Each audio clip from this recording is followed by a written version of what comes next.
I fell in love until I looked at the price tag and it was almost $100. Let us see if I can recreate it. Was there a big difference between the budget version or the bougie version?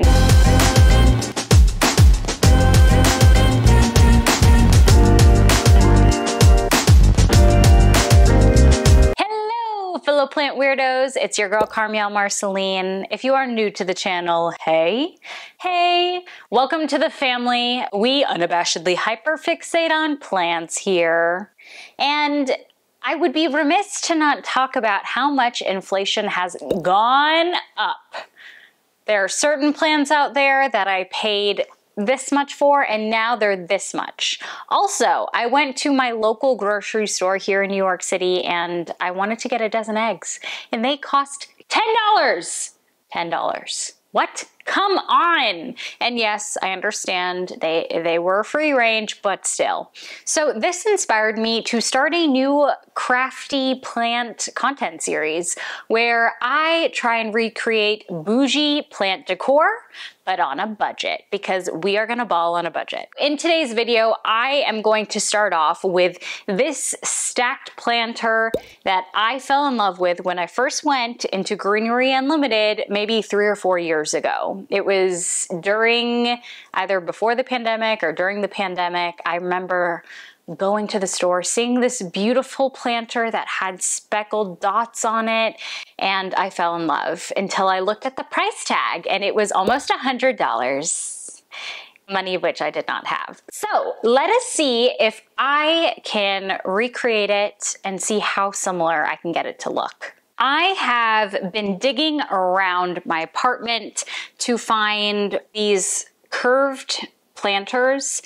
Luckily, I found these two. I got this one from the Sill. It was probably $15. I can't remember, $10 or $15. I definitely overpaid for it, but I got that maybe a year or so ago, haven't used it. And I also got this one. I actually got it from Michael's. If you didn't know, Michael's has pretty nice planters, warranted. Not all of them have holes.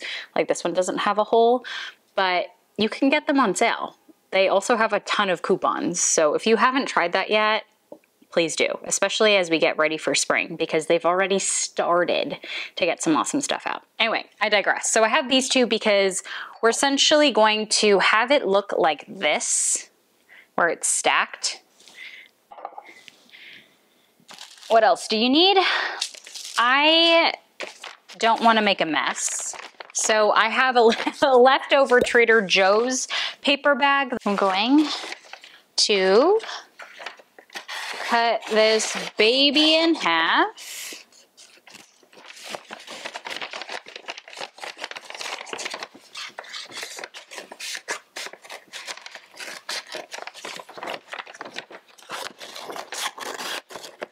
Great.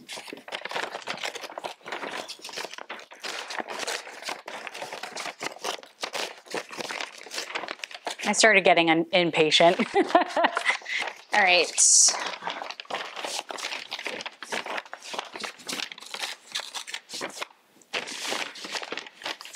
I think this is a good enough surface. I also have parchment paper, just in case, because usually when I paint these, it ends up getting stuck to the paper itself. I have sandpaper because we need to sand this down so that the paint actually sticks. I have paintbrushes. I have a couple of these plates, and then I've got paint, which I found somewhere in my apartment because I have a whole bunch of spare supplies. But the ones I'm using, and these small ones, these are color samples that you can get from Home Depot, so they can be, what, $4 or $5? I don't know, this was a couple of years ago. But the colors I'm gonna use, so the first one is Granite Dust, and that's gonna be the base to give that beautiful contrast. And then I have just a plain black. And I think this is Bare. One is Bare Ultra, one is Bare Marquee. I don't know. I just saw a color and went to Home Depot and was like, can I have a sample of this? And it was more affordable.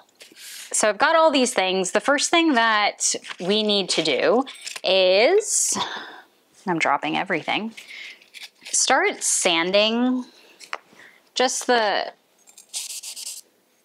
slightly the planters, especially the outside of it, because you want a tactile surface that the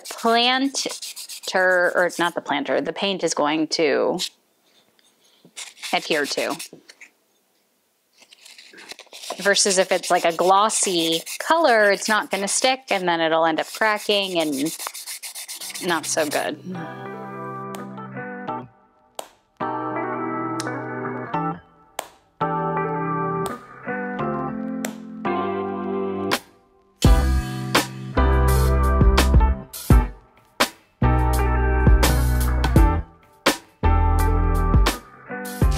Just gonna do that. Give this a good, whoopsies. Give that a good shake.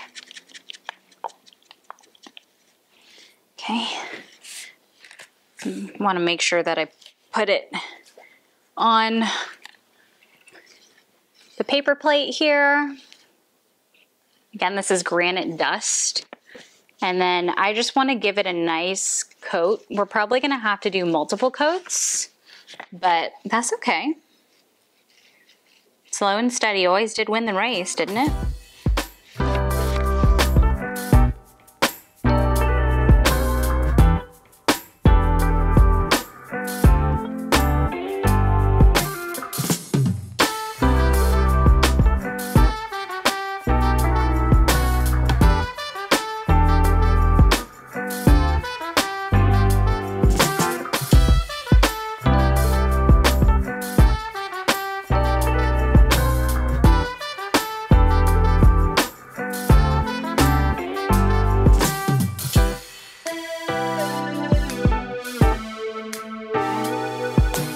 I'm going to let this dry for, I don't know how long, maybe 30 minutes until the coat is fully dry, and then I'm gonna do another coat so you can't see anything. The gray one, I'm gonna have to do that because you can still see parts of that dark gray, but the white one, because it was white, is fine. I just wanna make sure it looks even. So I'll see you in a little bit. It has been 24 hours since I've last seen you. I finished painting the outside and the inside of these planters, which you can see over here. It's basically almost all the same color. You can also see this one too. Yeah. And how it's gonna look, it's gonna be stacked like this, like that. And then before I glue it together, I am going to paint them because it has this black looking, goodness, I'm shaking my black paint. It has like black speckled dots on them. I have my little baby paint brushes. And I'm just going to start with a small one.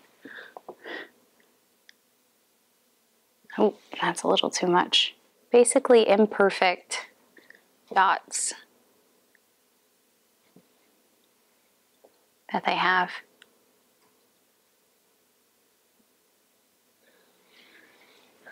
All around. A very helpful thing is, like, if you have a paper plate like this, you can just tap it on there so you don't have as much paint on your brush.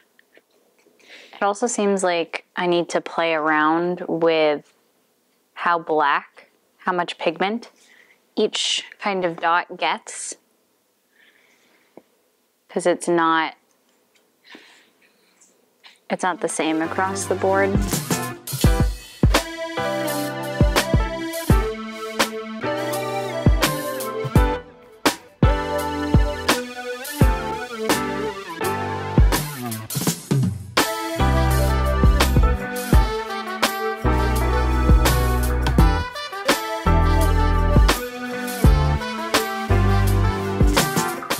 Show you what it looks like. So essentially, granted this is going to be, I'm afraid of, it's going to be like this. This is what it looks like. A little bit like a Dalmatian, if I'm being honest. So I'm going to let this dry. I might do a few touch-ups here or there just to make it look a little bit more dynamic with the layering of the black paint.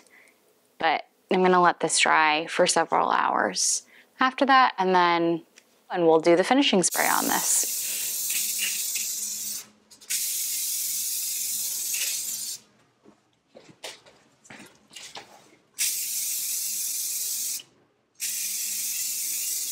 It's been a full 12 plus hours since I've last seen you. The finishing spray dried up, so you can see that it's pretty glossy. My only qualm with the one I use, you can see that there's a little bit of a yellowish hue. I guess I didn't shake it enough.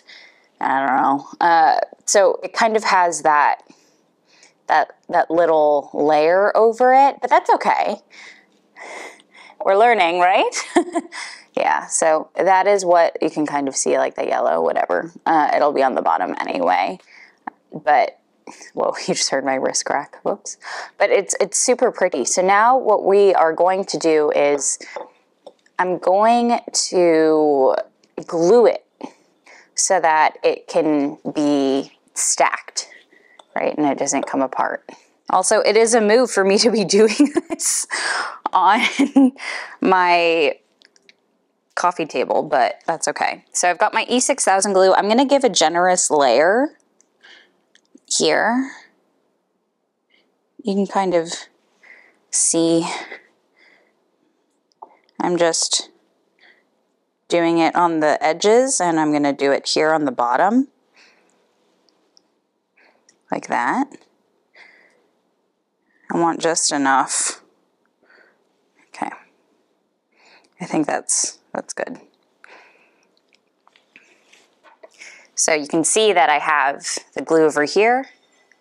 Now what I'm going to do is I'm going to center it on the top. Just to make sure that it's not lopsided. I'm gonna push it in a little bit more, and then I'm actually gonna leave it like this so that there's more pressure. I have a couple of marble coasters that I'm just gonna place here to add more weight to it. It has been 24 hours since I've last seen you. I used epoxy E6000 glue to adhere both of these planters together, which is why you see it is stacked and I can hold it like this. And this is the final look. Of course, with the plant, my philodendron strawberry shake already displayed. So I'm gonna spin her so you can see. Hi, Otis, you're sniffing me. Hello, baby. But I am very happy with how this turned out. But I'd love to hear from you. Was there a big difference between the budget version or the bougie version? Did I do a pretty good job? Did I nail this? Let me know down below in the comments. If you liked today's video, hit that like button. It would help me and the channel so very much. If you want to see more videos like this, hit the subscribe button. And if you want to be notified every single time I post, ring that bell. Also, if you have ideas on other plant decor projects that I can recreate on a budget, send me the link down below. I would love to try and crack that puzzle. And with that, I hope you have an amazing rest of your day. Thanks for spending it with me, and I can't wait to see you in the next one. Until then, bye!